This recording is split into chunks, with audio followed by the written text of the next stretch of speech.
And now we're working with a sponsor. Well, she's not a sponsor, but she's... It's the best sponsorship ever. It's free. free. Yeah. Some of you may remember me or know me as Stacy. I was remarried, and last name changed to Gelpar about 5 years ago. So just FYI, in case that has confused anyone. So a few months ago, my husband Mike and I decided that we wanted to foster and encourage creators in the Oshkosh area. Part of doing that is attendance at events like this.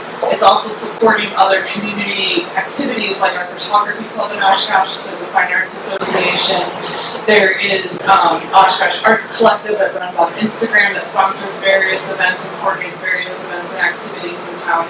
And the Creativity Emporium eventually has goals to open up a makerspace here in Oshkosh where people can drop in and make items, whether it's art or fiber work or writing activities, but also then foster the people who are doing and making things in Oshkosh. We have printmakers in town. We have people who do beautiful watercolor paintings, oils, and studio space is something that we are lacking here in Oshkosh.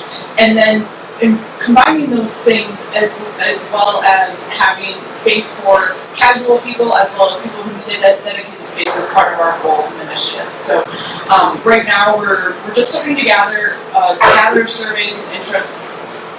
We're looking to bring creativity into other events and organizations. So if you've got interest in discussing what that could mean for an event you're a part of or an organization that you work with, please let me know and I'll give you one of my business cards and we can talk.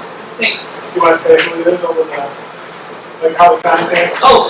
For those that are online, you can look us up at Enable Creators at Facebook or Instagram. Just searching for the Creativity Emporium or Enable Creators will work. Otherwise, our email is enablecreators@gmail.com. Troy, who is one of our poets here in town that is checking this out for the first time, and give him a warm round.